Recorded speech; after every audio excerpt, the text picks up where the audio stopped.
It feels like we all grow up wanting to get some approval from someone, whether it's like a coach, parent, friends, family. And what ends up happening is we kind of forget ourselves in the mix. We think about trying to appease everyone else, and then you're like, but I don't feel good internally. So trying to rewire that and trying to think about that is really tough, but it's very achievable.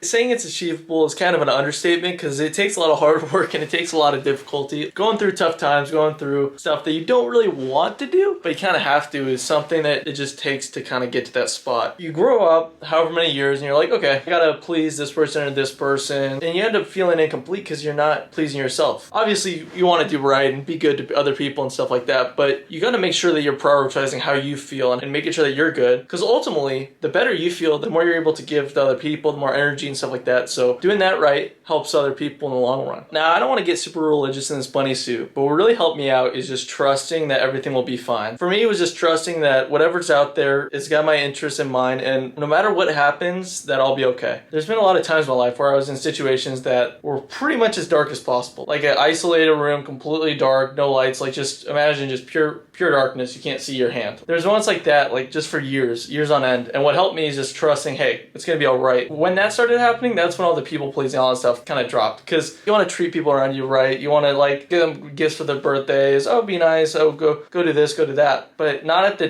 detriment of yourself. Like you want to make sure that you're staying right by yourself and not like just losing out on yourself. Because what I noticed growing up, I don't know about you guys, but throughout middle, high school, all that stuff, I was trying to please other people and I would end up having no energy for myself because all my energy I'd be given to other people, worrying about this, worrying about that. And then over time, like going through whatever, you realize, okay, what the hell was I even doing? It wasn't doing me any good in the long run. I was just thinking about other people's interests, and in reality, they didn't really need it. It's crazy to think, but when you work to get better yourself, it ultimately betters other people in the long run. It just takes a little bit of time. Like I was saying, like trusting is really tough. I mean, trusting for like little things like, oh, I trust that this car is going to get me from point A to point B and I'll get there. That's a little bit, but trusting, let's say you broke your leg, like you're playing a sport, you broke your leg and you're like, okay, I'm going to be out for such and such months, but I trust that this is going to work out better for me. Like it sounds a bit crazy because you're like, oh shoot, I broke my leg now, dang, I'm going to miss this contract or I'm going to do this. It leads to all this worrying, all this stuff, but if you just trust, it's fine. If you're not trying to please everyone, you're just trying to be good by yourself, you're like, okay, you know what, I trust that'll be fine, I'm going to do what's best for myself, and ultimately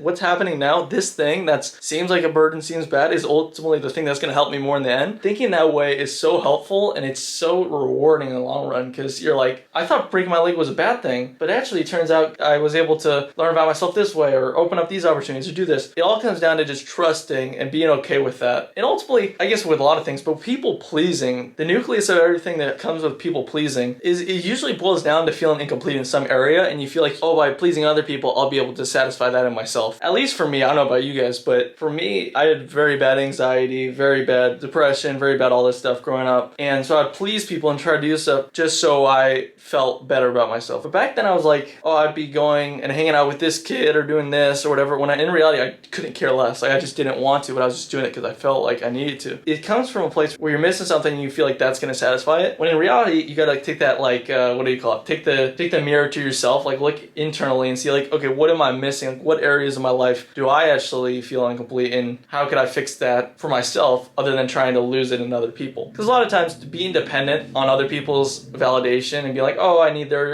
attention, they're this, they're that, it's gonna screw you in the long run. So getting yourself right now will set you up much better in the future. Even if it may be tough, even if it may be lonely, or if you may get critiques from your friends, or just putting yourself in a spot where you feel good, it will help you so much more than you can ever imagine. Because let's be honest here, the whole term of not giving an F and all that stuff, it sounds like a kind of like rude, or it sounds like whatever, but it's honestly it's a win-win for every side. Because when you don't care about what other people think and you operate based off what you feel is right for you, that you're at your best. Even if you despise your job, even if you despise family, friends, or any of this stuff, if you're at your best, it will elevate all that stuff, and it will honestly help you think clearly about who you to be around, what to do, and stuff like that, so that you're around people that you like, or so that you're doing something you like. There's not really a bad thing to it. It's just getting to that point where that's the way that you think about life and that's the way you go about it. That's kind of tough, because if you spend like 20 years thinking, okay, I gotta please this person, do this, do that, it's kind of tough to kind of just, okay, now I'm suddenly just gonna do right by myself and do this, or have me time, or think about this, or do about that. Like, it's kind of tough. I was going through a lot of tough times a few years ago, and it took me like a year and a half before I even talked to like a therapist or anything, because I didn't want to be a burden on anyone, because I didn't want to talk my feelings, I want to internalize it. And that came from a place of that whole people pleaser thing, not wanting to to be a burden wanting to please other people. It was killing me. It was driving me insane. What I learned is through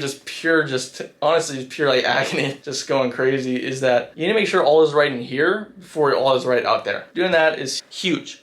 Because let's be honest here, it seems like a one thing, like you're just like, oh, I don't care what other people think, and then affects this. But not caring is the true path to finding that fulfillment, finding purpose and all that stuff. Because when you're able to define, I'm not doing what I'm doing for these people, I'm not trying to please these people, I'm pleasing myself, then it shines like a light on, okay, why am I here? Like, what am I doing here? What am I doing in my life? Okay, I like this, I want to do this, I actively want to do that, versus, oh, I'm just doing this for someone else. It allows you to feel more fulfilled and more content with what you're doing in day-to-day life, even if it's as simple as going on a walk, or watching a movie, listening to music, or playing this sport instead of that sport. It makes it a lot easier to make decisions when you have a clear, concrete idea of the whys. The whys kind of clear up the rest of the stuff. So to kind of wrap this up in a little bow, doing right by yourself is really the key to not giving a F and not being a people pleaser, not worrying about this and that. Because when you do it right by yourself and you're like, okay, you know what, I actually feel good. Like, I actually am going through life and I'm like, I feel good about what I'm doing. It will make life feel like so much more authentic. It'll be so much easier to feel purpose and all that stuff. And let's be honest here, no one's gonna care. no one really cares. Like, we all have so much stuff going on in our mind that it's not gonna care. And it will honestly probably